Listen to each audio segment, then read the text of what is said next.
price that was paid and the bondage of Satan was broke, God put back into the hands of man. Afatra ny torininy mpaminany William Marion Branham tondra ny lohateny hoe io andro teo Calvary io. Ny 5 septambra 1790 tao amin'ny Branham Tabernacle, Jeffersonville, Indiana, USA. On the earth back into the presence of God with sins forgiven. Amen. Hallelujah. Misaotra anao Rahalahy Neville. Andriamanitra hitahanao Rahalahy Neville. Misaotra betsaka. Miarabanareo sakaiza. Tompotsy manokana ny mahita amin'ny tabernacle indray anio maraina mba hanompo ny tompo eo amin'ny fitoriana ny teny sy ny vavahana ho an'ny marary. Ary feno fankasitrahana indrindra aho ny amin'ity andro ity. Fa taitra tokoa aho raha niditra teto. Nisy rahalana nantonanana hoe tsy tiako aho tahaka an'ilay boka sitrana nefa tsy nahay nakasitraka rahalahy raitsy zany. Mivavaka ho azy aho ary nanasitrana azy tanteraka ny tompo. Tena natona izy sady nitomany nandray ny tanako ary laza fa vahotiny te hisaotra ny tompo izy ny amin'ny nasitrana azy te verina ny mefisaorana izy vita avokoa ny amin'io salama tanteraka izy zao. Feno fankasitrahana sika ny amin'ireo fijoroana vavolombelona ireo. Ary Charlie ianao sy rahalahy Jeffries raha sitrakareo ny miakary ety ary mipetraha amin'reto sezeto reto tonga sondrindry ianareo ka tsy ilainareo ny ijoreo. Ilay rahalahy anankiray etsy rahalahy Oda miakary ety fotsiny fa ianao misy toerana vitsy ny daboetona ka tsy voatery ny ijoro eny ianareo. Ataoko fa misy toerana vitsy eto ka raha azonareo atao ny oeto de tena tonga sondrindry ianareo ary raiso reo toeranareo. Tena faly sika ny inoko fa nisy ny laza tamin'izany hoe faly aho raha o reo tamiko. Andriamanitra hitanao rahalahy. Misaotra anao, misaotra anao. Faly aho raha o reo tamiko andesika ho any an-tranon'ny tompo. Ho an'ny kristianina de tompontsoa manokana sy fifaliana ny maka ao an-tranon'ny tompo. Mijery manodidina ny tena ary mahita an'ireo sakaizako maro ao amin'ity marain'ity ka tena maravo ahy indrindry zany. Faly aho raha mahita ny rahalahy sy ranabavy tao reto avy any Ohio. Hitako rahalahy sy ranabavy Armstrong etsy aoriana avy any Ohio lavitrany. Hitanareo koa ny Andriamanitra. Ary mijery manodidina fotsiny tena ary betsaka tokoa no hita ka atao sarotra ny hanonana azy rehetra. Ranabavy Overt faly tokoa zay fa mahitanao amin'ity marain'ity avy any Katiki any ry Charlie Snelly ry rahalahy Jeffries sy ny ankonany ary tena maro tsotro zao ny avy any ivelan'ny tanàna. Ka de miandry fotoa-dehibe ao amin'ny tompo sika amin'ity marain'ity. Miandry an'Andriamanitra anatrika atsika amin'izay fomba hitahiny ny haitsika ka anomezany atsika an'ireo zavatra ilaitsika. Raha mijery manodidina eto ny tenako ka hotononoko avokoa ny sakaizako eto dia saiky ny maraina rehetra no ilaina anonana ny tsiraray. Mahafaly atokoa ny tafaverina eto am-piangonana ka mahita ny olona rehetra manatrika eto. Tonga hifanena hotohinona rehefa tonga ny an-danitra sika ka hifanena eo amin'io fotoana lehibe ananana fiangonana mandrakizay tsy manam-pataperana io ka iarahana miangona manodidina ny seza fiandrianan'Andriamanitra miaraka amin'ireo fitahina mihitsy zay nakamamitsika rehetra dia atao hitovy aminy sika eo ho araka ny endriny ary miaraka mifanahany eo amintsika zay iderahantsika sy hanompontsika azy mandritra ny mandrakizay rehetra ka tsy horeraka mihitsy. Eritrereto fotsiny fa tsy misy mihitsy amin'izay azonareo eritreretina ka hoe tianareo atao nefa tsy mandreraka anareo aty aoriana ny manao an'io. Ry Charlie, ataoko fa zasy ianao ny mihaza votsira mihoatra noho ny zavatra hafa rehetra tiantsika atao araka izany nefa fantatrao fa mandreraka anao ihany io amin'ny farany. Fa tiako ny mandeha tongotra ka makeny tendrombohitra mba handehanana ditongotra fotsiny nefa reraka indraindray ka te hanao zavatra hafa. Ary tiako ny mitondra fiara ary indraindray aho somary matsiaro reraka sady tena torovana ka lasa kizitina de miditra faingana amin'ny fiarako aho de mandeha mivoaka ary mandray ny familiana makeny an-dalana sady mira hoe valy tokoa aho raha afaka ilaza fa isany aho nantoy zany ka niazona ny familiana fotsiny de mira sy mipepeka tongotra ary mioby de indro afa afaka fotoana foy de reraka de miverina mody any an-trano ary manao zavatra hafa indray saingy rehefa hidiran'Andriamanitra ao amin'ny fanjakana vaovao isika de tsy nisy fotoana ampareraka atsika intsony eo fa ho fitahina ito fotsiny tsy misy farany eo. nefa mazava ho azy fa hovanysika eo tsy ho tony maizy antsika ankehitriny ho afitsika ho famoronana hafa noho izay maizy antsika am'izao fotoana zao ka de faly sika teo petreretana fotsiny aho tsy fantatro na efa nambarako zao na tsy rahalahy Charlie anisy fotoana niarahako tamin'ny tany Kentucky ary izy ry rahalahy Branham everinao ve fa hiaza voatsiry zasy ianao any Millennium ya ataoko fa tsiry Charlie hoy izy nefa titsika io hoy izy ianao ve mieritreritra fa hiazo sika rehefa tonga ao Millennium hoy ya tsisy zavatra ho faty ao Millennium de hoy izy fa tena titsika io hoy ary Charlie ahoana raha vitako ny andresy lahatra anao fa nisy fotoana ianao nikisoa ary nisadratra ianao ka lasa vatana ambony kokoa lasa olombelona move anao ka ho tianao ve niverina sy faly am'izay fafinaretany kisoa hoy izy tsy ya hitanao fa ho ambony lavitra noho ny kisoa ianao eo efa olombelona ka tsy ho tianao intsony io kisoa hoy ya koa ampitomboy aman'alina zany de ho toy zany ianao rehefa novana hialy eto ka ho araka izay ho maizy anao tsy ho tianao intsony niverina olombelona indray marina zany ho zavatra hafa mihitsiny eo faly tokoa aho raha mieritreritra ny am'izany amin'ny fahalalana fa hiakatra ambony kokoa sika ndray androany fa ankehitriny raha sitrapony tompo amin'ny alahady zao de efa saiky aveo a de voaka kany Wyoming miaraka am'ilay sakaizako mahafinaritra na kany Idaho miaraka am'ilay sakaizako mahafinaritra rahalahy Miner Arganbright rahalahy Clayton Sonmore reo lehilahy kristianina mpandraraha amin'ny herinandro avy zao ny herinandro manaraka ary ny fahafito ka ho any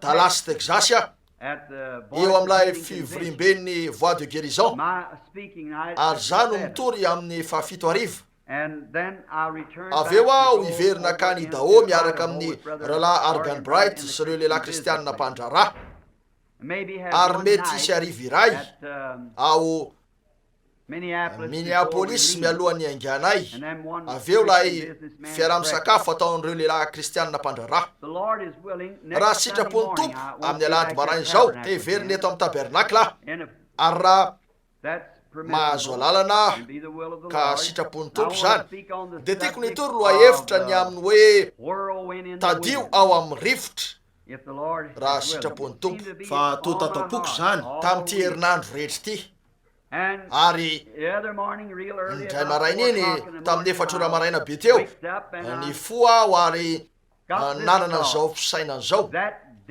io andro teo Calvary io ary te resaka any amin'io aho an'io maraina io andro teo Calvary io ary eto hoan'ny io vaky-teny io andesika ankehitriny amatika ao amin'ny baibolitsika ao amin'ny soratra masina ny filazantsarany Masidamaty ny toko fa 7 ary anomboka sika amin'ny andininy fa 7 ka amaky ampahany amin'ny soratra masina io mba hananana fototra iangana aveo de anomboka avy hatrany sika ary rehefa vitany fitoriteny dia anao vavaky sika ho an'ny marary fa hatram'ilay fivoriana farany teto ka nampatsahivoko fotsiny an'ireo tepoka lehibe eo am'ilay fanompoko vaovao de nahazo fijonona vavolombelona maro kokoa aho tamin'ny fivoriana io noho ny tany aloha rehetra misy zavatra eo zay tsy maintsy resanareo am'ilay olona na firitoinina ny zava-mahagaga voase eo kanefa hitanareo fa ny farasitranana de natao hiankina amin'ny finoan'ilay olona eny raha manana finoana lay olona ary raha hitan'izy ireo ohatra ny fifindran'ny fany masina eny ampiaino zay milaza hoe zavatra toy zao sy zao no nitranga ary ny anaranao de ranona avy amin'ny toerana toy zao ianao nisy an'izao nataonao ka zao no hitranga ary hitan'izy ireo ny fisiny io rehetra io arak'izany na de zany azy lay olona mipetraka eo dia tokony handradraka anao hoe tsy maintsy Andriamanitra zany ekeko ny fanasitranana saingy raha tokony zay de hondray lay olona ametrao tanana ary mivavao a de ho sitrana fa toy zany nampianarina antsika teto Amerika dia ny nitoy zany ary azo antoka fa araka ny soratra masina io eto anefa dia hitantsika fa ny any Afrika sy ny any amin'ny toeran-kafa raha vao misy zavatra toy izany fotsiny mitranga dia miara manandra-tanana ny mpiaino rehetra manaiky ny fanasitranana azy satria tsy nisy na inona na inona nampianarina azy. Hitanareo fa tsy nampianarina ny amin'ny fanasitranana akory izy ireo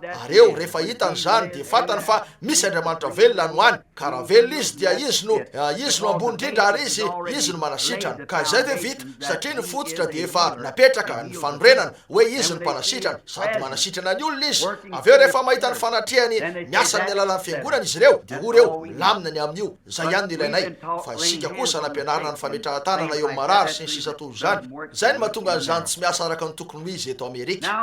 Koa tsarovy amin'ny alady marainy zao raha sitrapony tompo raha lany vilona no amplazan'io mazava ho azy raha toy zany lay ny tadio ao amin'ny rivotra. Ankehitriny anomeanareo fotoana foy aho mba hamatika ny soratra masina ao amin'ny Matthieu 7:20 andesika nomboka maky eo amin'ny andininy fa 7:20 amin'ny filazantsarany Masida Matthieu. Eny aoko sika hiaino tsara ny vakiteny ary ny miaramila ny gouvernoura dia nitondra an' Jesosy ho ao anaty rova sady nanangona ny miaramila namany rehetra ho eo aminy ary rehefa nanala ny fitafiny dia nanafy azy jaka izy ary nandrandrana satroka tsilo izy ka nasatro ny lohany ary nampitany ny volotara ny tany any ankavanana dia nandoalika teo anatrehany izy ka naneso azy hoe araba ry mpanjakan'ny jiosy dia nororany izy ary nalainy ny volotara ka nikapohiny ny lohany ary rehefa naneso azy izy dia nanala ilay lamba taminy dia nampitafiny azy indray ny fitafiny ary dia netiny izy mba homboana amin'ny hazo fijaliana.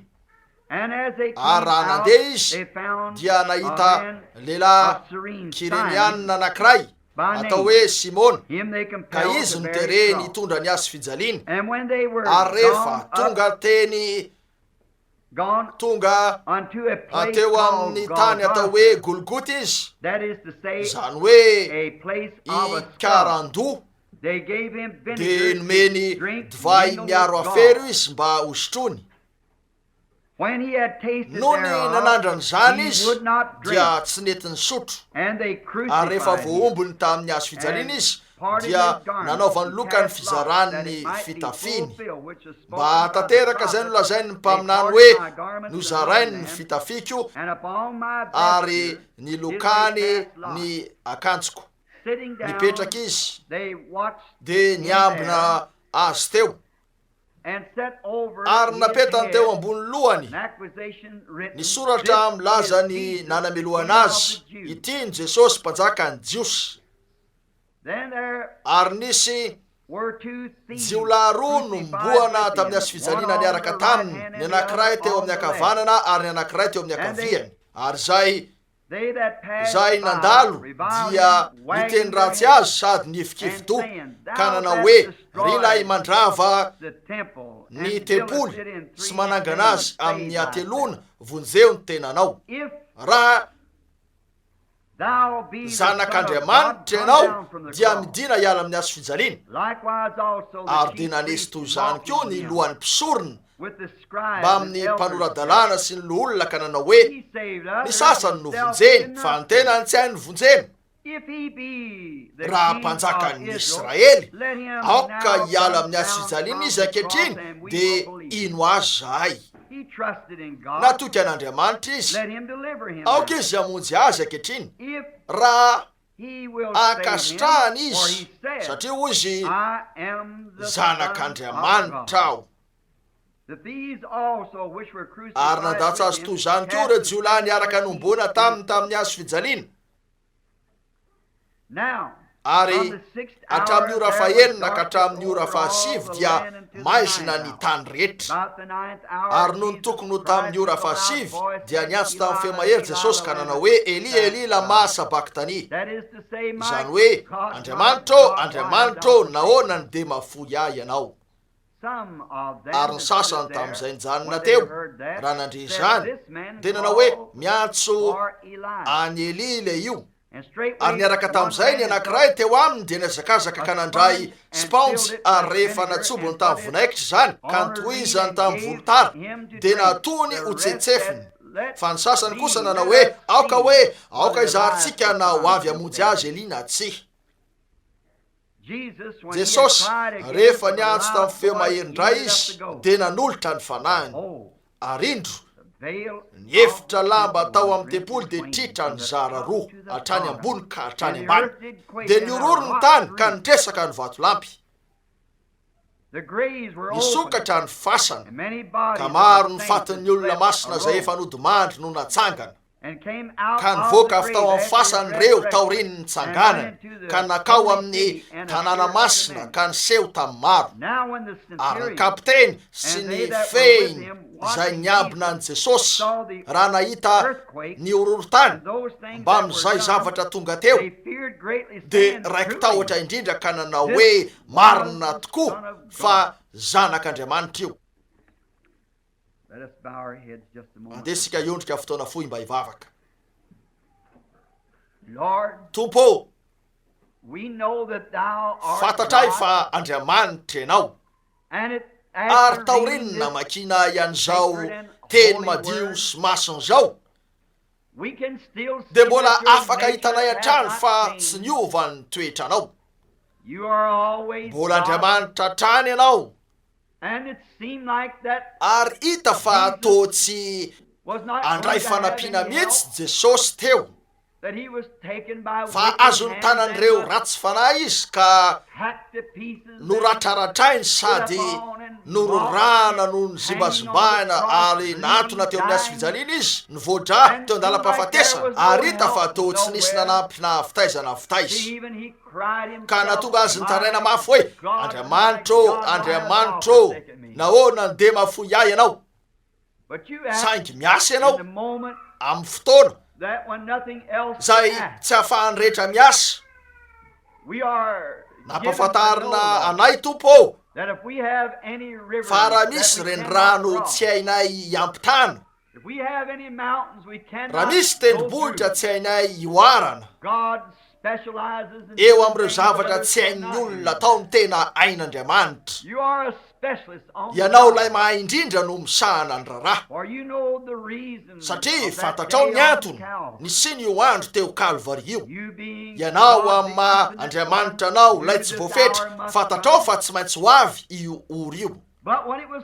Saingy rehefa nisy zany dia nasehonao fa Andriamanitra ianao, nasehonao hoe iza no lehibe.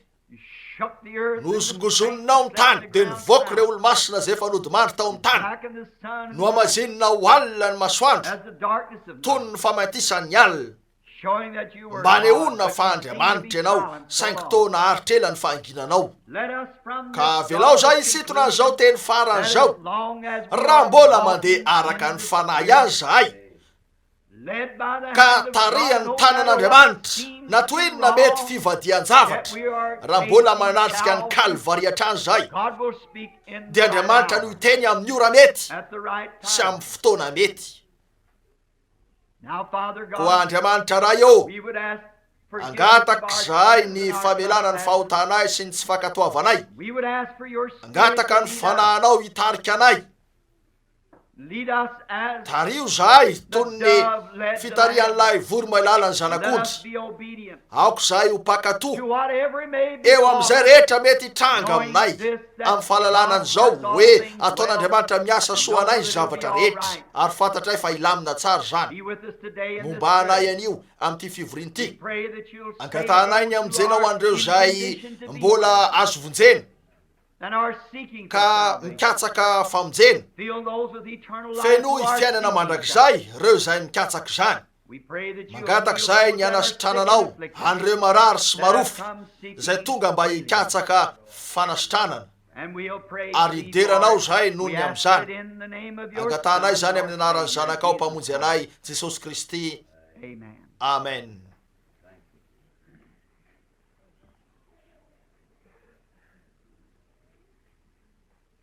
Eny eto ampitorina ny maraina irinay ny situna ny fisainanareo eo amin'ny lahateny zay nividiko ho velarina io andro teo Kalvari io.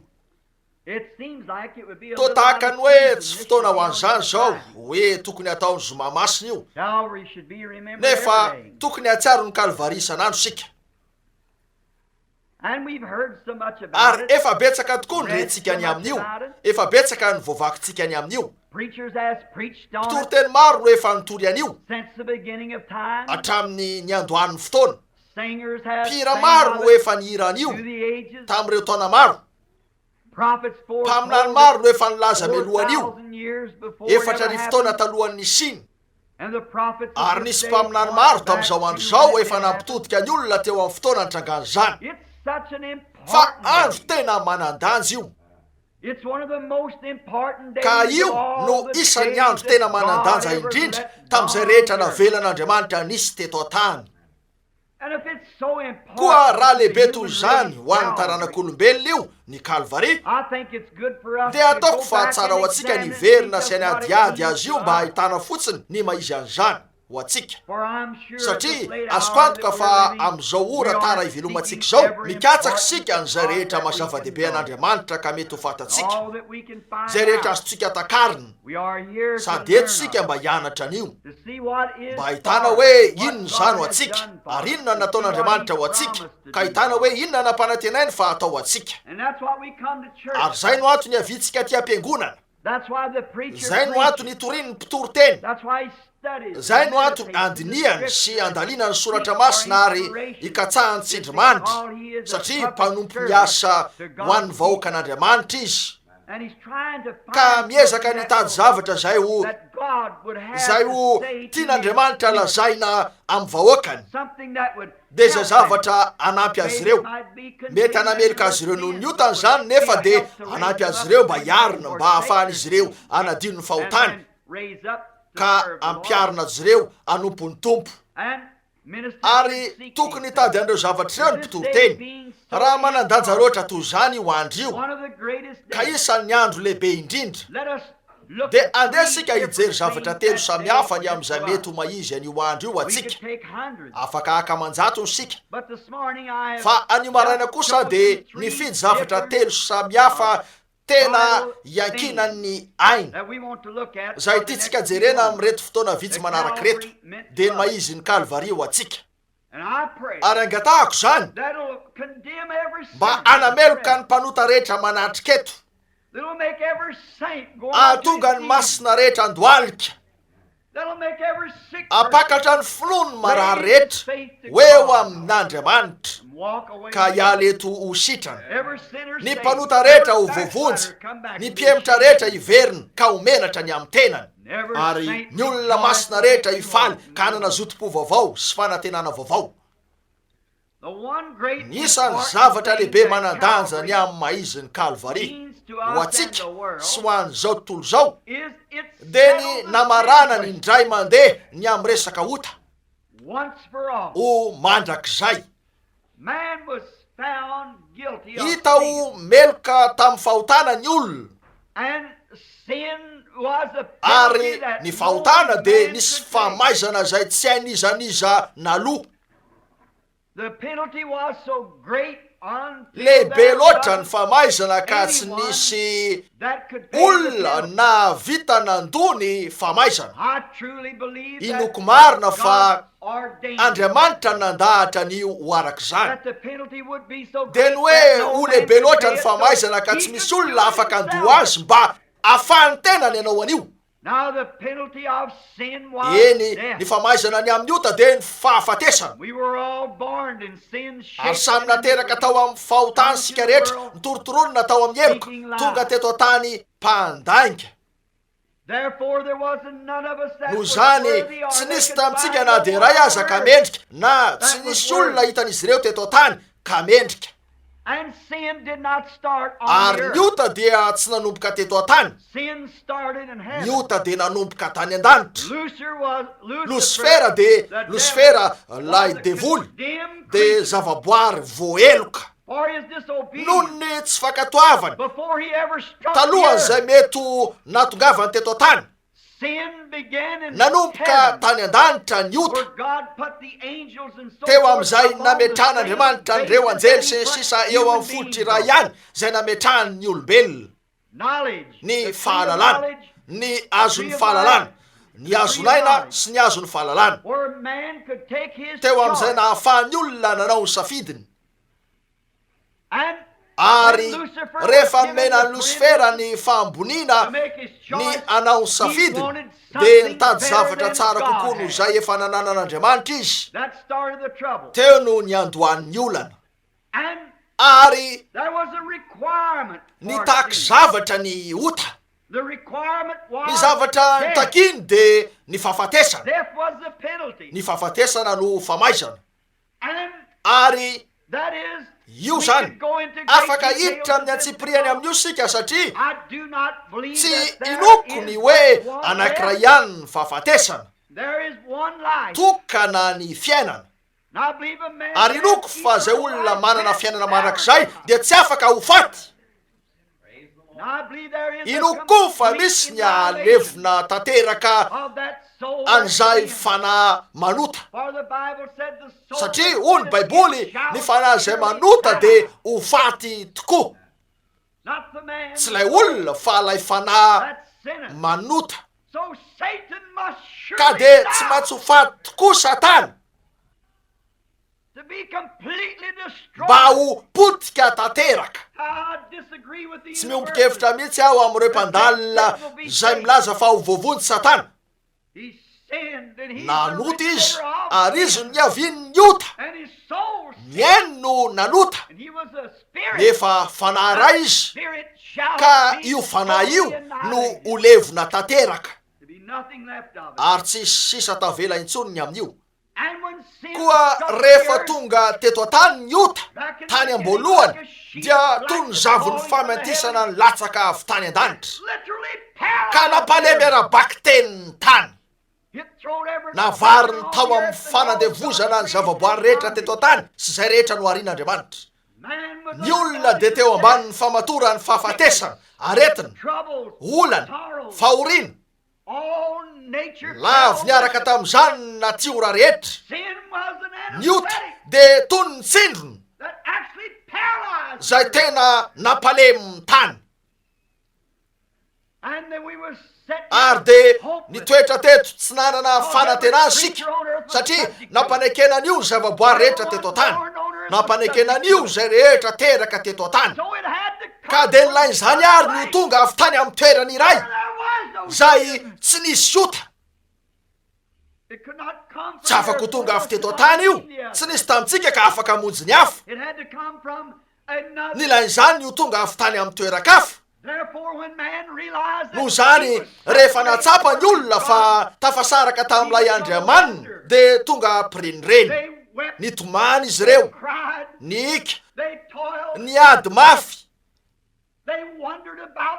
ny renireny tena tendrombohitra sy nanerana ny tany efitra nikatsaka n'ilay tanàna izay Andriamanitra ny tompo-marika sy mpanao azy satria fatany fa raha misy niverenany eo amin'ny fanatrehan'Andriamanitra dia afaka hiresaka aminy amin'io izy saingy tsy nisy fomba niverenany teo tonga very izy tsy any izay lalana hitodiana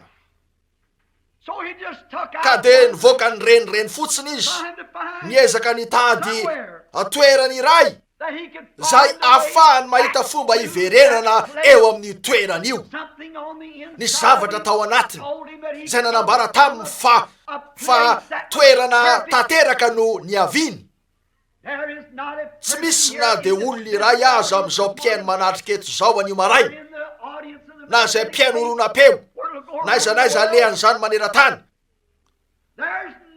tsy misy mihitsy eto na any amin'ny toeran-kahafany ka tsy mitady an'io fahatanterahana io alohanareo ny vola tokony efaina dia verina fa ilamina amin'izay ny rehetra rehefa voalohany tokony efaina dia misy olona marary eo amin'ny fianakavianareo rehefa mivany ny olana mikasika ny aretina dia misy zavatra hafa indray mila efaina tampotampoka eo dia hitanareo fa miafotsy ny volonareo dia tianareo indray niverina tanora fa misy zavatra tsy akizaniny eo misy foana no io vangongony ota io saingy ao am-ponareo ao no ianareo mikatsaka an'izany de zay ny maneo fa misy fataterahana no any misy zavatra no any zay no antony ahitana matetika ankehitriny fa ny mpanota de mbola mirenireny manoloanan'io isy zatovovavy mahafinaritra anapaka ny volony lava mba halazy anao manjamaso mba atsara tary azy anao fitafiana zay anehono ny endriky ny vatany satria zay ihany no mety ho hitany hitany enoeny ka miezaky izy ny ahita zavatra zay isy fetraikany eo aminy rehefa vitany ny atonga lehilahy ifiko azy ikopakopaka azy ampianaka aminy ny tovolahy koa de anao toy zany eo amin'ny vehivavy miezaka any anao ny tena ny anitona andra vehivavy reo mpifanolo-bodirindrina de anangana trano ka anamboatra an'izany amin'ny fomba miavaka ka ho tsara endrika kokoa noho ny an'ilay mpifanolo-bodirindrina aminy zay foana no nisy mikatsaka zavatra sika ary misy foana ny manatombokely amin'ny hatsarana ny tanora vavy de tady tanora vavy malaza kokoa noho izy ny mpifanolo-bodirindrina de tady an'izay trano tsara tare kokoa noho ny azy ny vehivavy de tady vehivavy hafa mitafy amin'ny fomba miavaka ka tsara jerena kokoa noho izy zavatra ao anatsika ao io zay mitady zavatra iray ary zany ny maneho fa very sika te ahitsika an'io zavatra zay hitondratsika amin'ny fahafa-po io zay ameno an'io faritra nona ao anatiny io saingy to tsy vitatsika nahity zany niezaka toy zany ny olombelona tamin'ireo taona rehetra nitomany izy ahitan'io nitarany izy ireo nataony avokoa io rehetra fatany fa tokony atao io nefa mbola tsy hitany foana zany ka nirenirenina neran-tany izy noho io fa andray andro tamin'ny farany de io andro tao Kalvari io nisy anankiray nidina fitany amin'ny voninahitra Jesosy Kristy no anaran'io anankiray io lay zanak'Andriamanitra zay nidina fitany amin'ny voninahitra de naka endrika ny Kalvari io no andro nandoavana ny vidiny ka ny farana teo mandrak'izay ny amin'ny ota ary io no nanokatra lalana ho amin'io zavatra zay mampanona sy mampangetahitantsika io zany no nitondratsika ho eo amin'ny toerany fahafa-po tsy mbola nisy olona ka efa namangy ny Kalvari ary nahitany nisy teo ka afaka hijanona tonona izy azy fa zay rehetra efa niriny nanokatsahany no hitany rehefa tonga eo amin'ny toerana io izy tena andro lehibe tokoa io ary zavatra lehibe tokoa ka nampiororo an'izao tontolo zao miororo toy zay tsy mbola nampiororo azy zao tontolo zao tamin'ny fotoana nahafatesan'i Jesosy teo Kalvari ka nandoavany ny amin'ny ota nisy aizina nandrakotra n'ity tontolo feno ty nilentika andro atoandro ny masoandro nisy fienana na hery vaika teo niororo ny vatolampy nitresaka ny tendrombohitra ary nivoaka tampoka fitaopasana reo vatany efa maty inona natao zany Andriamanitra no namatana teo Kalvari no ratray no mandrak'izay io biby antsona hoe Satana io eny lasa masika kokoa izy hatramin'io satria nitondra zavana teo amin'ny tanànak'olombelona zany sady malala ny rehetra fa ny biby maratra de tena masika ka mandadilady eo izy sady folaka ny lamosiny eny velomafy no nahazo azy Satana teo Kalvari nanaprofo ny tany fa zay ny nisy vidiny lehibe indrindra ny ilaina analoha ary la ihany tokana afaka nandohan'io no tonga ka navity zany teo Kalvari teo no nandoavana n'ilay vidiny lehibe zay no anankiray tamin'ireo zavatra ireo nitaky an'io Andriamanitra tsy nisy olona mendrika tsy nisy olona navita an'izany tsy nisy olona afaka nanao an'io ka Andriamanitra tena no tonga ary natao olona sady nivelona tamin'ny fiainan'olombelona no nanana ny fandrian'olombelona de nombohina teo Kalvari ary teo raha niefitra Satana fa tsy hanao an'io izy hoe tsy hamaky eo hatramin'ny farany fa anakeo Getsemane izy ary nizaka ny fakapana rehetra zay mety efa nahazo ny olona namaky teo amin'izany izy toy ny olona rehetra ihany saingy nalohany ny vidiny ka zay ny namaizina ny tany toy ny tsindrona anestezia alohan'ny fandidina. Rehefa asiany dokotera tsindrona anestezia ny olona iray de tranony aloha izy alohan'ny ahafahany mandidy azy, ary rehefa Andriamanitra nanao ny fandidina ho an'ny fiangonana de nasiany tsindrona anestezia ny tany. Nisy korotana mafy nahazo ny natiora. Tsy mahagaga zany fa Andriamanitra tao amin'ny nofon'olombelona no teo andalam-pahafatesana. Io lay ora nandrasany zao tontolo zao, nefa de maro tamin'izy ireo ny tsy nahafantatra an'io. Toy ny ankehitriny ihany maro ny andry an'ireo zavatra eo nefa tsy mahafantatra azy ireo. Tsy tonga saina ny amin'ilay lalana ivoahany izy ireo. Mbola miezaka hatrany izy ireo ny mikatsaka fahafinaretana sy ireo zavatra zao tontolo zao ka miezaka nahita ny lalana ivoahana. Tsatoka famantarana maro no efa nanondro ny amin'io andro io. Efa aloka lehibe maro ny voaseho. Efa voaseho mialota amin'ny aloko zany teo amin'ny zanak'ondry, teo amin'ny omby, teo amin'ny domony sy ireo zavatra rehetra eo, nefa de mbola tsy afaka namodika an'io zany. Tsy vitan'izany namodika ny fiazona ny fahafatesan'io satria Satana ny azona ny tany. Reo vato mihitsy zay nisy fotoana nivezivezeny teto an-tany, reo solofarany rehetra. Fa Lucifera tamin'izany dia zanaky ny marainy ary nandehandeha teto an-tany izy fony mbola volkano rehetra zany. Reo vato reo ihany no lasa nangatsika. Fony maty teo Kalvari Jesosy ary nalohany tany zany. Voaloha teo ny vidiny ary rava ny fanadevozany Satana. Nampidiana Andriamanitra hoe ho an-tanany olona ny fomba iverenany eo amin'izay ny tadiaviny. Tsy nilainy tsony ny tomany. Na izany aza rehefa nitapahany ny taolateza Satana teo Kalvari, ny taolateza ny fahotana ny amin'ny aretina, de io no namerina ny olona mety maty rehetra eto an-tany hoe ho amin'ny fanatrehan'Andriamanitra sady voavela ny fahotana. Halleluja! Voavela ny otatsika. Tsy afaka metraka atsika ao amin'ny aizina lavitra n'Andriamanitra intsony Satana.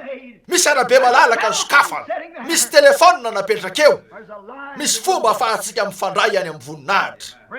Io no ahafahan'ny olona tsiraray mampiasa ny fifandraisana io.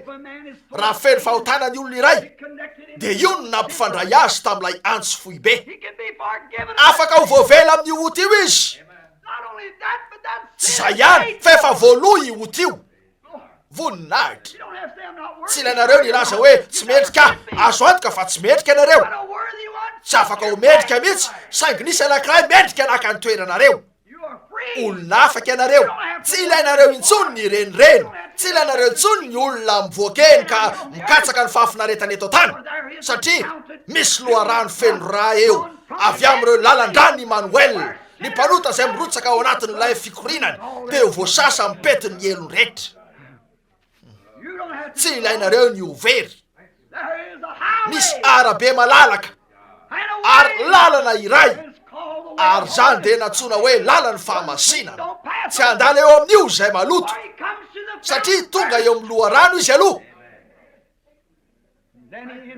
Aveo izy vao miditra amin'ilay arabe malalaka no ravany ny herin'ny Satana, novany ny varavarany tranomaiziny elo. Ho an'ny olona rehetra voahidy tao amin'ity tany ity, tao an-tranomaizina ka natahotra ny fotoana hafatesana, de zay mety atao ny fahafatesana aminy teo Kalvari no namahany an'ireo varavarany hevitry ny tranomaiziny reo ka namelany ny babo rehetra ho afaka. Tsy ilainareo intsony mbola ho levon'ny ota. Tsy ilainareo intsony mbola nolotra ny momba ny tenanareo amin'ny ota, fisotroana, fifohana, filokana, fandaingana. Afaka ho tsopoy ianareo, ho marina sy ho mahitsy, ary tsy afaka hanao na inona amin'io Satana satria efa voarainareo ilay fifandraisana lay tady ankina ny aina. Namaka mafy ao amin'ilay vatolampy fahagolo zany. Tsy misy afaka hampiotsina anareo iala eo. Tsy misy rivotra afaka hampiotsina anareo iala eo. Tsy misy mihitsy na ny fahafatesana azy de tsy afaka hampisaraka atsika amin'ny fitiavan'Andriamanitra zay ao amin'ny Kristy Jesosy. Zay ny maizin'ny Kalvari. Reo olona nitoetra tao amin'ny fanadevozana no nafaha. Reo olona zay ny velona fahiny teo ambany ny tahotry ny fahafatesana de afaka tsy atahotra ny fahafatesana intsony. Ny olona zay naniry fatratra ny hitan'ilay tanàna, zay Andriamanitra ny tompo marika sy mpanao azy, de afaka andeha eo amin'ilay arabe malalaka sy hitodika ny andrifiny lanitra satria efa afaka izy. Halleluja! Avitra izy, tsy ilainy intsony ny renireny, satria efa misy fomba halalana na marina ny tenana tsy manome atsika fiainan'Andriamanitra. Tapitra hatreo ny otatsika. Io andro teo Kalvari io no nandony vidiny. Rehefa mahita an'io rehetra io isika dia tsy magaga raha nanoratra ny poety hoe raha nitresaka ny vatolampy ka ny amaizina ny lanitra, nanondrika ny lohany mpamonjika ka maty. Lay lamba tritra no naneho ny lalana ho amin'ireo fifalian'ny lanitra sy lay andro tsy manam-piafarana. Tsy ilain'ny Abrahama intsony ny renireny erany firenena ka hitady tanàna. Tsy ilain'ny mpanota intsony ny antantena raha afaka ho voavotsy izy na tsy. Tsy ilain'ny marary intsony ny antantena raha afaka ho sitrana izy na tsy. Ilay lamba tritra tamin'io andro teo Kalvari io no naneho ny lalana ho amin'ny fandresena feno. Nomen'Andriamanitra atsika ny herin'ny fanahy mba hivelomantsika mpandresena eo amin'ireo zavatra rehetra eo, ka angatana amintsika fotsiny nino an'io. Fa zay nisy tamin'io andro teo Kalvari io. Tsy mbola nisy andro toy io mihitsy. Tsy hisy mihitsy ny toy io. Efa tsy ilainy intsony zany. Voalony vidiny ary avitra isika. Isaorana ny Andriamanitra. Avitra isika. Tsy misy mety ilanareo antantenany amin'izany. Tsy misy vinavina intsony amin'io. Efa niesorony io rehetra io. Lay lamba tritra no nanaisotra ny sarony ary efa eo amin'ilay arabe malalaka isika. Ka tsy antantena intsony. Fa ino ary izotra fotsiny. Mizotra makao amin'ny fanatrehan'Andriamanitra mihitsy isika. Abrahama nalala ary nalala koa ny hafa. Fa raha teo ampitadiavana ilay tanàna izy ireo dia fantany fa nisy toerana ny alana. Nisy zavatra nitranga nivelona teto amin'ny tany osy izy ireo. Tonga ny horohorontany, tonga ny tafidrivotra, nisy ady sy fifamonoana. Ny ambodiny sy ny zanak'ondry ny fahampiana na nohan'ny ambodiny ny zanak'ondry ary nohan'ny liona ny omby. Tsy ara-dalàna ny endri-javanisy. Misy zavatra tsy amiloniny. Nahalala izy fa nisy zavatra tsy amiloniny. Fa ny olona ny famono ny mpiralahy, ny ray namony zanaka, ny zanaka namony ray. Misy zavatra tsy amiloniny. Mianitra izy eo andalam-pahafatesana, mialevona trany, mahazo azy ny aretina ao amin'ny fanadevozana izy. Ny azo dia mitsiry saingy mety maty ihany. Maty izy ireny. Miova ny tendrombohitra. Miaritra ny ranomasina. Miatsy misy ny rano. Misy zavatra tsy amiloniny ka dia mitady toerana izy. Dia tanàna iray izay tsisy an'izany tsony. Fantany ary fa raha afaka izy io ny verina eo amin'ny fanatrian'ilay nanao an'io ho araka ny tokony ho izy dia afaka iresaka aminy amin'izany izy. O tompontsoa manokana toy inona ary mpanota amin'ity marain'ity ny fahalalana fa anananareo ilay lalana ankehitriny. Fa io andro teo Kalvari io no nanokatra ny lalana. Satria izay rehetra nokatsahan'ireo patriarka ka nitadiavina dia nomeny Kalvari anareo maimaim-pona. Ahoana no andavanareo an'izany? Ahoana no andavanareo an'izany ka hikambana any amin'ny anaram-piangonana iray? Ahoana no andavanareo an'izany ka hanolo an'io amin'ny zavatra hafa dia mifafinaretana izao tontolo izao? Nahoana no tsy ekeny zany? Ilay sarona tritra ny napody avy hatranin'ny olona iray ho eo amin'ny fanatrehan'Andriamanitra ka tsy misy an'izay mety ho eo aminy. Sady mametraka arabe eo anoloana ho amin'ireo zavatra izay katsahana, lanitra, voninahitra, fiadanana, fiainana mandrakizay. Tena eo anoloana io rehetra io. Io andro io no nisy velona afaty ny herin'ny Satana. Io no namarana ny rehetra. Ary toa mahita azy eo aho. Fa izy ilay zanak'ondry tam-Edena. Hatramin'ilay tandidina voalohany mihitsy izay nanehoana an'io. Tamin'izany Abela dia nanolotra tampinoana fanaritra tsara lavitra noho ny hany Kainy. Tsy maintsy ny fatorany tamin'ny taom-boaloboka nanodidina ny tenda n'ilay zanak'ondry. Nosaria niakatra teo amin'ny vatolampy io. Dia naka-vato teny an-tanany izy ka nataony ho antsy ary nakariny ilay lohany kely. Dia nokapokapohany sy noratraratrainy mandra-pahafatiny. Ka tondraky ny rano ihany ilay volon'ondriny. Voarakotra tamin'ilay rano izy. Tandidony zany teo. Saingy tamin'io andro teo Kalvari io. Tsy zanak'ondry avy amin'ity tany ity teo, fa ilay zanak'ondry n'Andriamanitra no teo andalam-pahafatesana. Rakotry ny rano ihany. fa noratraratraina sy nokapokapohany ary nyvonoana sy ny rorana izy de nidaroka sy namelaka azy sy ny sisy zao tolo zao ka nitete avy teo amin'ny volony raha fony maty lay zanak'ondry ny Abely de maty sady niteny tamin'ny teny tsy fantatra zay tsy azon'ny Abely fitenin'ny ondry ny nataony ary noho ny maty lay zanak'ondrin'Andriamanitra tamin'io andro teo Kalvari io de niteny tamin'ny teny zay tsy nisy nalala izy Andriamanitra ô nahoana ny de mafoy ahy ianao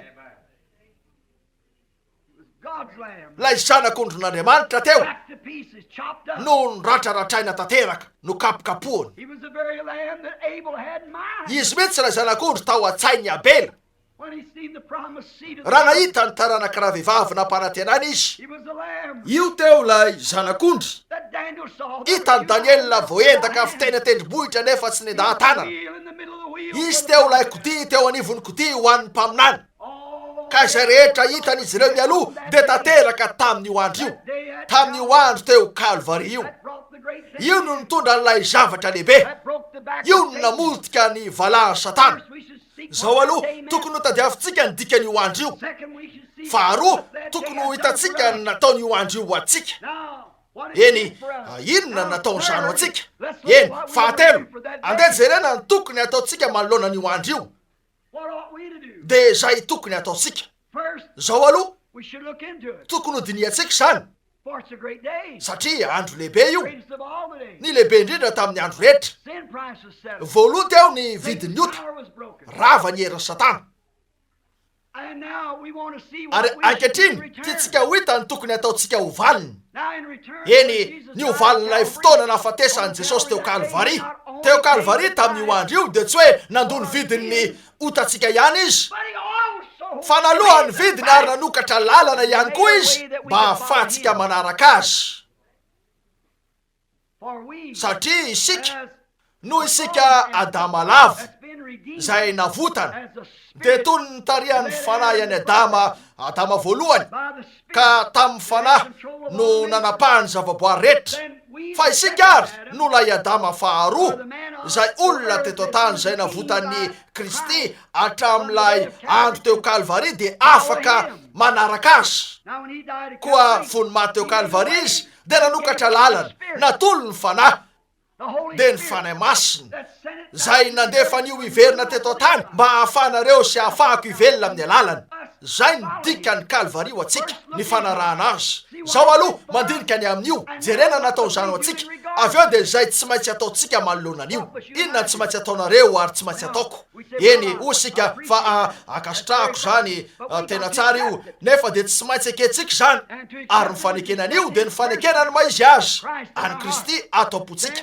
ka de afaka miotsika no zany tsy misy famatoran'ny ota mihitsy miazona atsika fa Andriamanitra tony tsy mbola nanota mihitsy sika fa lay fanalitra tanteraka ny nahatanteraka atsika satria ho Jesosy ako tanteraka ianareo tahaka ny matanteraka ny rainareo any an-danitra ka de tsy misy zavatra mbola atao intsony fefa natao tanteraka eo amin'ny fanatrehan'Andriamanitra sika koa eo no mahavery toerana atsika raha tsy mitandrina tsara sika de hitady zay jery totika tamin'izay na izy atsika taloha ary raha mbola mijery totika tamin'izay na izy atsika sika de tsy midika zavatra ho atsika mihitsy lay fanatitra tsy hitanareo ve zany ny fiangonana za tsy te hanandrana ny anao an'io asy io tsy vitako zany sady tsy vitanareo ihany koa tsy nanakory ny anandrana efa very hatramy voalohany ianareo raha mbola mijery an'izay nataonareo nefa aza mijery an'izay nataonareo jereo nataony io andro teo Kalvari io anareo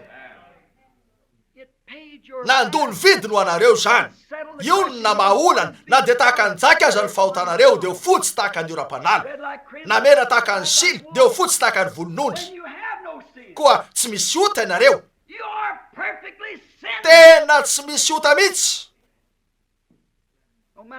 na inona nataonareo na zay ataonareo de mitoetra ho tsy misy ota trany ianareo raha mbola nanaiky an Jesosy Kristy mpamonjy anareo ihany de voavela ny otanareo zay rehetra voavelo de nesorona ary no adinoina inona ary nataony zany avy eo io ny manome anareo rehefa misy zany ny fanahiny mba hanaranareo azy sy anaovanareo arak'izay nataony ho an'ny hafa zay ho avy aty ho arina lehilahy ray fotsiny ihany izy ilay lehilahy tanteraka nomeny ny fiainany ary nanome ohatra ho anareo izy eny inona tsy maintsy ataotsika ankehitriny zao ny zavatra voalohany tiako lazainy jesosy de tsy mbola ny velona ho an'ny tenany nolaniny ho an'ny hafa ny fiainany zany tokoa ny fiainana mandrakizay raha milaza ianareo fa makany am-piangonana ary manao asa soa de tsara zany saingy raha mivelona ho an'ny tenanareo ny fiainanareo de tsy hanananareo ny fiainana mandrakizay ny fiainana mandrakizay de ny mivelona ho an'ny hafa nanapirofo an'izany io tamin'ny fotoana ny aviany tao amin'ilay zanak'ondrin'andriamanitra ny velona izy sady nanana ny fiainana mandrakizay satria tsy nivelona ho an'ny tenany ny velona ho an'ny hafa izy ary mandray fiainana mandrakizay ianareo amin'ny fandraisanareo an'io andro io de tsy velona ho antenanareo intsony ianareo ivelona ho an'ny hafa ianareo nisy nanao hoe ahoana nazakanao sy amelanao an'io rehetra io iatsanao amin'ireny anaran-dratsy rehetrareny tsy mivelona ho antenanareo ianareo mivelona ho an'ny hafa ianareo mba hahafanareo manafitra ny olona io tonga zanaka ianareo ary eo no misy ny olana adiny ny fiangonana hoe zanaka ny e izy ireo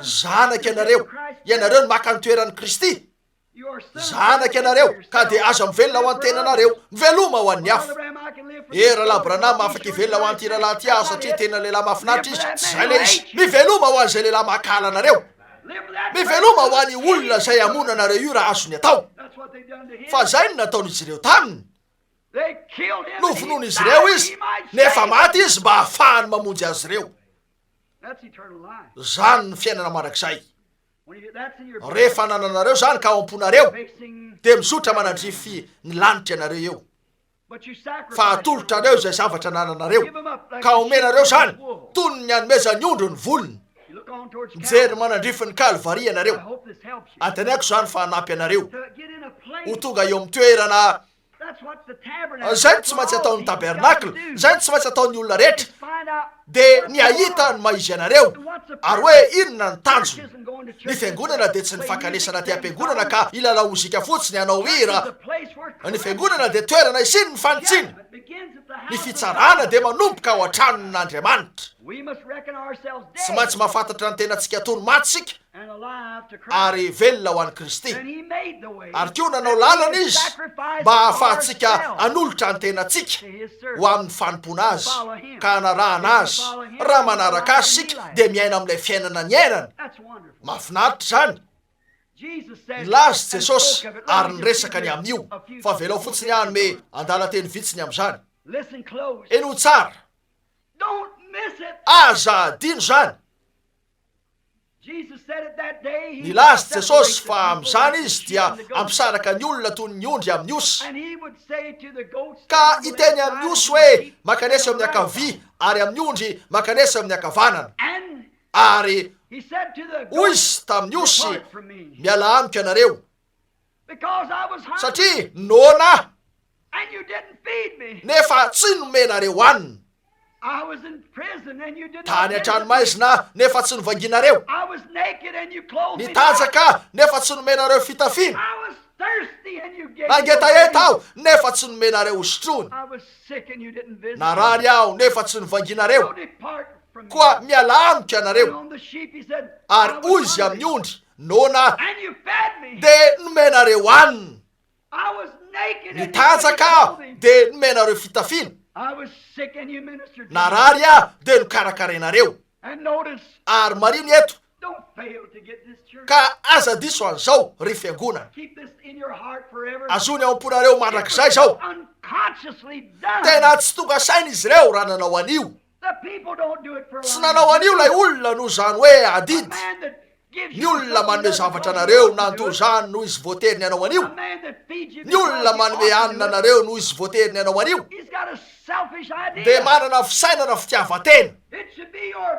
fa tokony ho fiainanareo mihitsy zany ho fihetsikareo mihitsy nanaitra an'ireo ondroreo loatra zany ka o reo tompoko oviny ianao nona ka tsy nomena ihanyna oviny ianao nona ka nomena ihanina oviny ianao no nitanjaka ka nomena fitafina oviny ianao no nangetaeta ka nomena hosotrona oviny ianao no narary ka nokarakaranay na andeha ho azy tsotro zao zany avy amin'ny fitiavana fa fiainana ny veloman'izy ireo fotsiny zany Andriamanitro avelao ny olona hitan'izay nataony kalvario anay tena nandeha ho azy zany oviny zany tompo ao tsy nalala zany mihitsy zay jereo no navaly Jesosy sy ny voalazany na oviny ianareo no nanao an'izany tamin'ireny dia nataonareo tamiko zany fiainana tsy misy fitiavan-tena tsy hoe rehefa avy nandinika tsy hoe nieritreritra ny amin'io fa maty loatra amin'ireo zavatra ty zao toy zao ty ianareo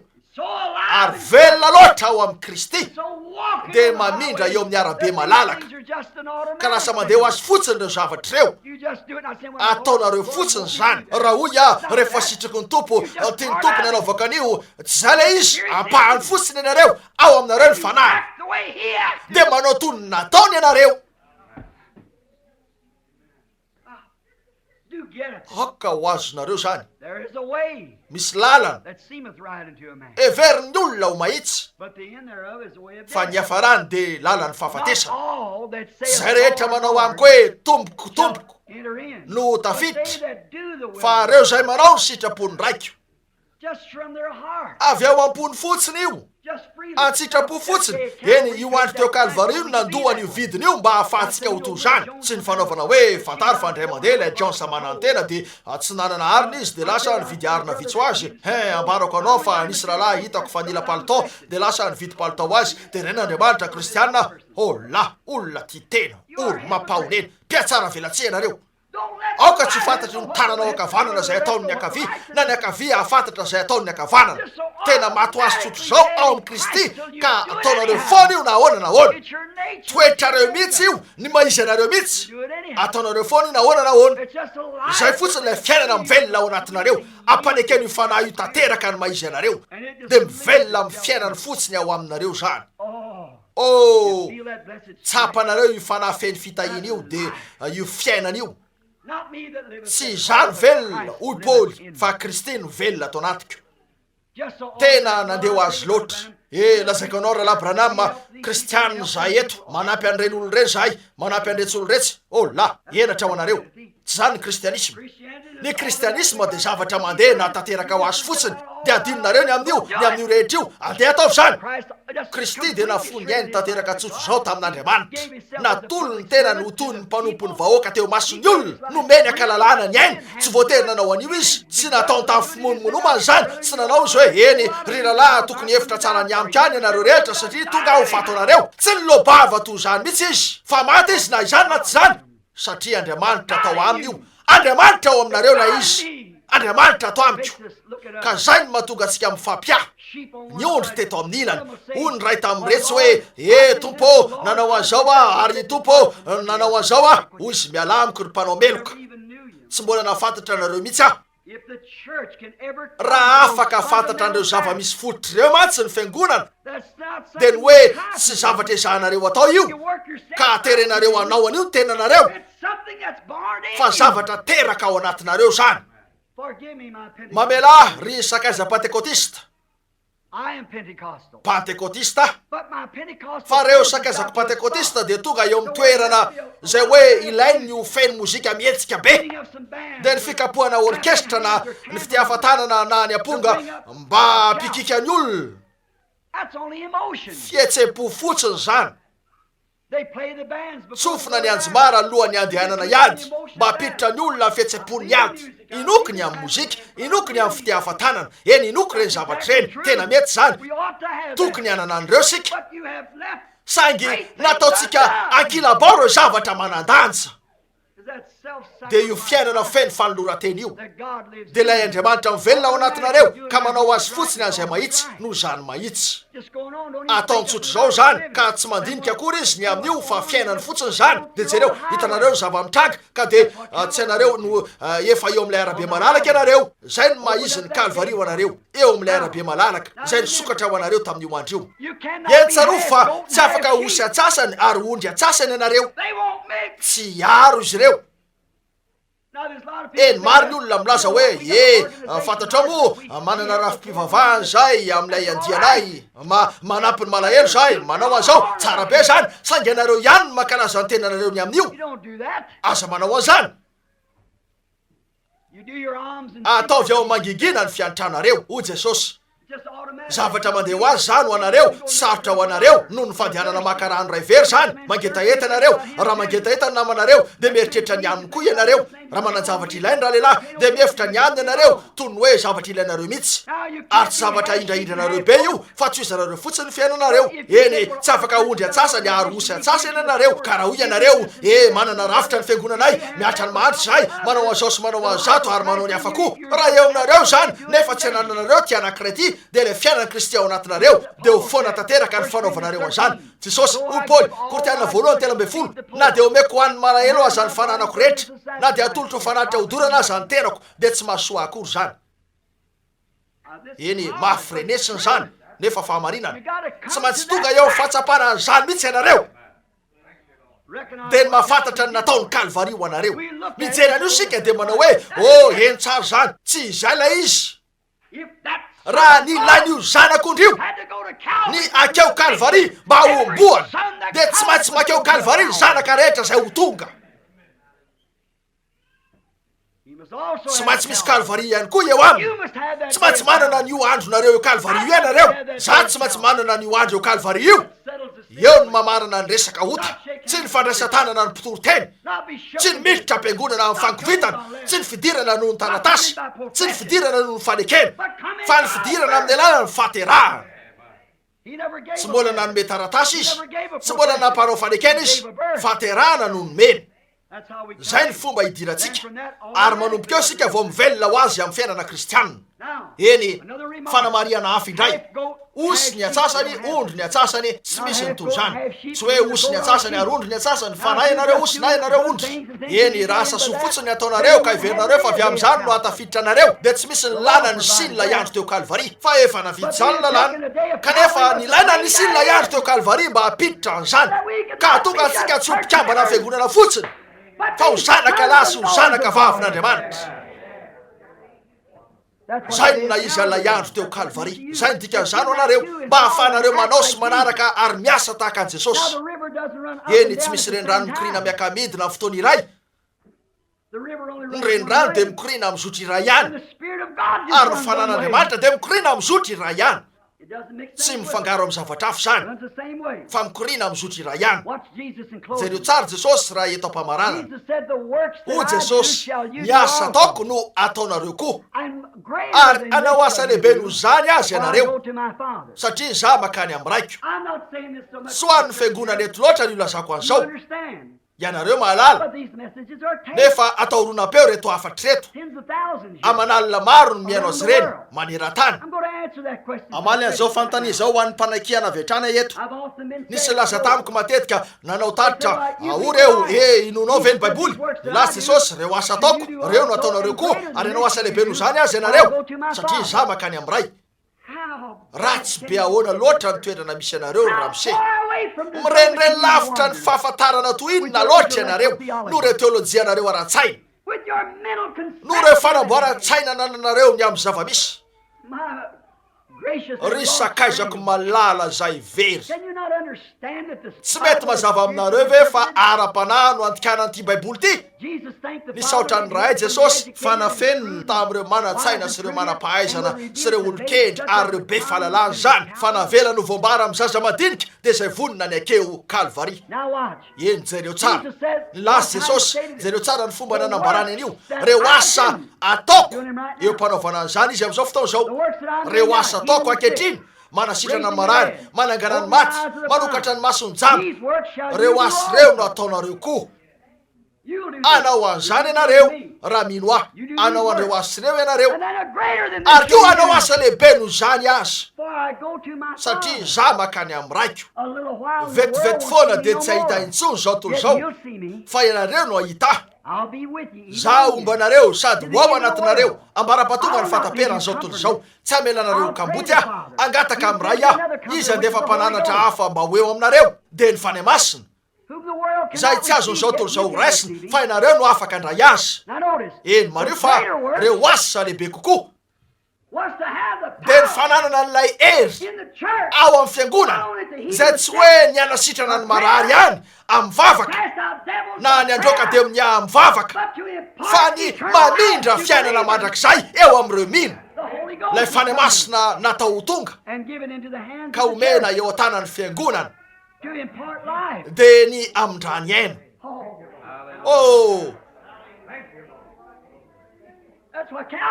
zay ny mahizin'ny Calvary, io no naka an'ireo lehilahy sy vehivavy matsiravina sy ratsy fitondran-tena ka nanandratra azy ireo eo amin'ny toerana zay tonga azy ho zanak'Andriamanitra lahy sy vavy mba nasitrana ny marary ary amindra fiainana mandrakizay amin'ny fanomezana ny fany masina ho an'ireo mpino pakato de reo lehilahy zay tsy nino fa ino fa lasa mpino ary mamindra fiainana mandrakizay ara-panahy. Lehibe to inona loatra ny filazana amin'ity vehivavy marary mitsilany eto ity hoe afaka hivavaka amin'ny fivavaka ny finoana de ho sitrana izy, zavatra lehibe zany, zay zavatra nataony tamin'izany, sainginy hoe anao asa lehibe noho zany ianareo, anome anareo hery ah zay tsy nanangana azy fotoana fohy ihany fa ny anome azy fiainana mandrakizay zay ho mandrakizay tsy mana-pahataperana. Ry vahoaka mahalitra sy jamba ary mampahonena, ahona loatra no adiso anareo amin'izany. Tsy hitanareo ve ilay zavatra lehibe kokoa? Io zavatra lehibe indrindra tamin'izay efa mety nisy hatramin'izay de ny mamindra fiainana mandrakizay amin'ny olona. Inona moa ny fiainana mandrakizay? Lay fiainana ny velomany, lay fiainana tao aminy, mamindra nyzany ho an'ny hafa. Vitany olona atao ve zany? Ny zanak'Andriamanitra mavita. O Jesosy, na elikiza velanareo de ho voavely zany. Na elikiza tsy avelanareo de tsy ho voavely zany. Eny eo no nanaovan'ny fiangonana katolika sy ireo hafa ireo ny tena fahadisoana, makeny izy ireo ary milaza hoe mamela ny eloka ao ah, tsy zay koa lay izy. Aona namelany izy ireo eloka atao amin'ny baiboly? Namaly an'io fanontaniana i Petera tamin'ny andro Pentekosta. Oreo inona no ataonay mba hovonjena? Aona nafahanay anana an'io anananareo rehetra io? Nanoratra fitsipika rany izy, nambarana azy ireo tokony atao hoy izy mibeba amin'Andriamanitra ianareo rehetra, areo ka atao batisa amin'ny anaran'i Jesosy Kristy. Inona no antony? Ho famelana ny elokareo. Zay ary le asa lehibe kokoa. Firy aminareo mpitoroteny eto anio maray, firy aminareo mandray ny teniko amin'ny oronam-peo no te akeo Calvary anio maray ary jery an'izay nataon'Andriamanitra ho anareo ka amony fanekempinoa ny anaram-piangonanareo de hitory ny filazantsara. Halleluja! Eo an-tananareo zany ankehitriny. Inona no ataonareo amin'izany? Nahoana? Ny fibebahana sy ny famelan-keloka de tsy maintsy toriana amin'ny anarany maneran-tany manomboka ny Jerosalema. Halleluja! Zay ary le izy. Inona no maizin'ny Calvary ho anareo? Inona nataony io andro io anareo? Nahatototra anareo tamin'ny karazana teolojia ve zany? Nahatonga anareo be avinavina ve zany? Sa nahatonga anareo kristianina nahafotena tanteraka? Halleluja! Voavela eloka. Anao asa lehibe noho zao ianareo. Hitanareo lay hoe ianareo sa tsy zany? Asa lehibe noho io de ny famelana eloka amin'ny anaran'i Jesosy Kristy. Saingy noho ny fanekempinoana sy ny anaram-piangonana sy ny sisa de zany mamaritra anareo eo amin'ny toerana zay mbola nimponareo an'izao tontolo zao. ambara ho amiko zay lehilahy, ambara ho amiko zay vehivavy afaka keo Kalvari nefa ahitany zay anamboniana ny tena satria nisy nylasa zavatra iray. Ambara ho amiko zay afanareo mijery mifanatrika ny Kalvari arak'izay tena maizy azy tamin'ny andro teo Kalvari io. Ahoana no afahanareo anana ny andronareo teo Kalvari nefa de voaka eo miaraka amin'ny avinaviny? Ahoana no afahanareo ivoaka eo nefa obakio ny anaram-piangonana iray ka hitoro karazana fampianaran'olombelona? Nahoana zany tsy napetra anareo anaiky ny ten'Andriamanitra? Raha nisy fotoana efa nateo anareo de ivoaka eo amin'ny fanetreteny anareo. Ahoana no afahanareo teo olona malaza be ao amin'ny raha fivavahanareo ka sina volona koa ny satrokareo nefa Jesosy Kristy la zanak'Andriamanitra de nanetry tena ka nitorotoronona ny vatany ary norana ny tavany hatramin'ny enatra sy ny fahafambaraka ka niandany izy ireo ny fitafiny ary nombony teo anatrehan'ny rehetra izy nefa tsy nitandro enatra. Ahoana no afahanareo makeo Kalvari ka ialeo hafa no zay na izy azy? Misy fahafambaraka, misy enatra. Oh, ianareo androka izy ireo, avelao izy ireo androka. Anano ny andronareo eo Kalvari dia hanatanteraka ny sitrapony aminareo Andriamanitra. Avelao amerina an'izany indray. Anano ny andronareo eo Kalvari dia hanatanteraka ny sitrapony aminareo Andriamanitra. Andeha sika hivavaka. Tompo Andriamanitra eto akeo Kalvari ny tsiraray aminay amin'izao fotoana izao. Avelao zay ianariny maizy anay Tompo ny fatahorana olombelona, ny fatahorana an'izay mety holazainy ny hafa nefa niome azy avokoa zao tontolo izao nanimbaziba azy. Fa nanaiky kosa hatramin'ny fahafatesana izy, nanaiky hatramin'ny fahafambaraka, nanaiky izy na de zay nataon'ny gouvernemanta federaly azy ary tsapanay fa fony namely an'ity tany ity Satana de izy ny tonga mpanapaka sy manam-pahefana tamin'ity tany ity. Nambarany mihitsy zany raha teo anatrehan'ny tomponay fa hoy izy ary eo fanjakan'ireo ataoko amin'ireo zay sitrako ary tsapanay fa nanomboka tamin'io andro io mandraka ankehitriny ity zao tontolo izao eo ambanin'ny oziny ity de nitapahany nitondra ozona teo aminy nefa Andriamanitra Andriamanitra manompo fanjakana tsy misy ozony zay. Andriamanitra lay mahafinaritra toy ireo zavatra lehibe nataonao teo amin'ny tontolon'ny sary mihetsika tamin'izao andro zao. De namelanao an'ireo oronan-tsary lehibe isy toy ny dity folo sy ny sisa ivoaka mba hamelan'ireo lehilahy sy vehivavy ahita de ireo izay tsy hanitsaka ny tokony ambaravarana fiangonana akory nefa amela azy ireo ahitany amin'io. Ny lalàn'Andriamanitra de lalana laviny zao tontolo zao satria toa miditra makao Russie zay fehezin'ny communisme ny fahitananay eto amin'ity tontolo ity zahay saingy tsy avy amin'ity tontolo ity efa nakeo Kalvari zahay efa nanombo ny tenanay ho amin'ny fanjakan'Andriamanitra mba ho isany azy.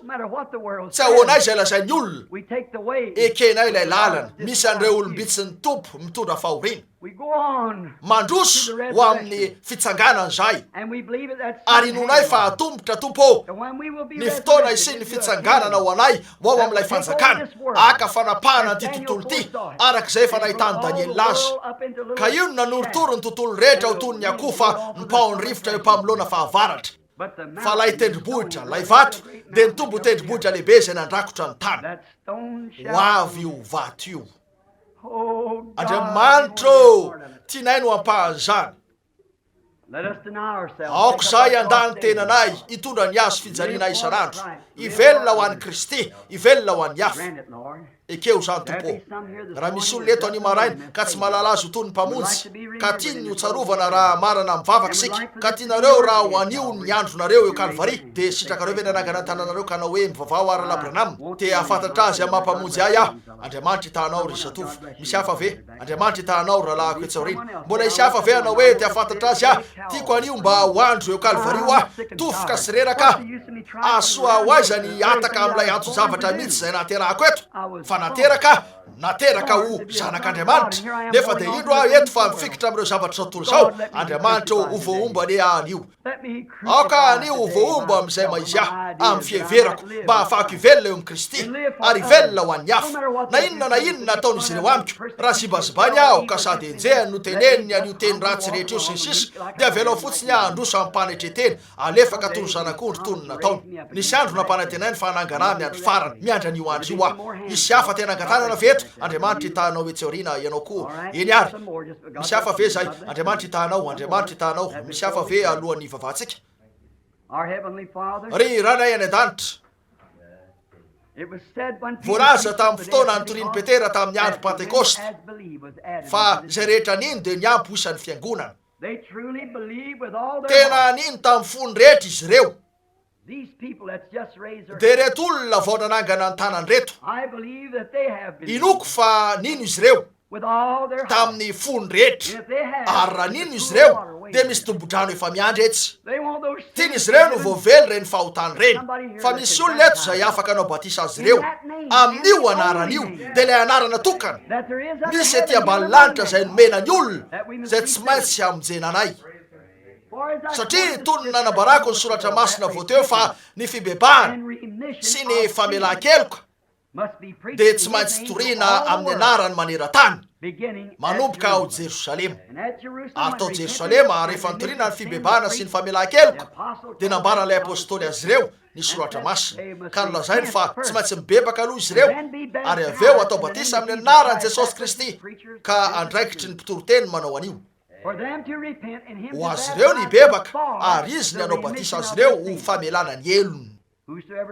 na elikiza avelanareo dia ho voavely zany na elikiza tsy avelanareo dia tsy ho voavely zany raha eo ahoana ny nampivarina an'izao tontolo izao tao amin'ny fampahoriana misy azy ankehitriny na ahoana ny sino an'ilay filazantsara tsotra ary mampiditra zavatra nolonan'izany mihitsy azy izy ireo anarana diso batisa diso batisa ny fanamasina diso fandraisa tanana ny mpitoron-teny mampiasa an'ireo fomba iantsona hoe ray zanaka fanamasina nefa tsy misy amin'ny soratra masina akory zany fa zavatra nysoratan'ireo lehilahy romanina zay tsy fampianarana kristianina ary tsy hitanaiza raiza ao amin'ny baiboly ny famelan-keloka tsy afaka isa avy amin'ny fomba iantsona ny famelan-keloka fa amin'ny alalan'ny anaran'i Jesosy Kristy ankehitriny raha eo fantatray fa tena tsy malazo zany toy izay foana ny lalanao nefa avy anao reto lehilahy sy vehivavy eto reto an'io maraina mba ho tonga amin'io andro io dia io andro io Kalvari io fa teo Jesosy nampahoriana tamin'io andro io dia io enatra tamin'ny nanendana ny fitafiana io tamin'ny nanorotoroana azy tamin'ny nandrorana azy ka nanimbazibazy avokoa zao tontolo zao dia ny fiangonana sy ireo olona zay tokony ho nity azy ary na dia teo azy zany rehetra zany dia tsy nilobavy izy fananaiko ho faty ho an'ireo olona nanimbazibazy Andriamanitra eto eo Kalvari zay an'io maraina ary lazain'izy ireo fa adala zay lazain'izy ireo fa diso ny soratra masina eo aminay na inona tia lazainy Andriamanitra tsy afaka keo amin'ny fanatren'Andriamanitra izy ireo ka ilaza fa diso zany tsy afaka narona ny fahotany amin'ny baiboly izy ireo ny baiboly dia mampiariary ny fahotany dia ny tsy finoana fa tia laza izy tianao toy ny hafa rehetra eto amin'izao tontolo zao aoka izy ireo tonga eo Kalvari amin'ity marainty fa manomboka ao Jerosalema ny fibebahana sy ny famelan-keloka dia tsy maintsy toriana amin'ny anarana amin'ny firenena rehetra manomboka ao Jerosalema aoka izy ireo eo amin'ny dingany fanomboan'io ihany koa ka ho torotoro dia hororana dia ho zibazibana dia antsona amin'ny anarana fitenenan-drasy ara-pivavahana rehetra io ka hoe mpamodika fiangonana antsony amin'io rehetra tiany io engene zay tompo ao any maraina mba hiandany amin'ireo zay ihany tompo vitsy nefa ampahoriana engene zay ka andeha tony ny diany apôstôly zay tsy niala ny akaviana ny akavanana mihitsy fa tamin'ny fahitsim-po no nanompono ny tompo ekeo zany raha io eny sitrano ny marary sy ny marofo ho tonga eo amin'ny laram-bafaka engene ireo zay nanangana ny tanany ka hibebaka amin'ny fony amin'izao fotoana zao engene zay nitoetra ny sitaka ely mba handroso faingana ho eo amin'ny rano ka handray famelana ny amin'ny elony amin'ny anaran'ilay fanatitra Jesosy Kristy ilay zanak'Andriamanitra amen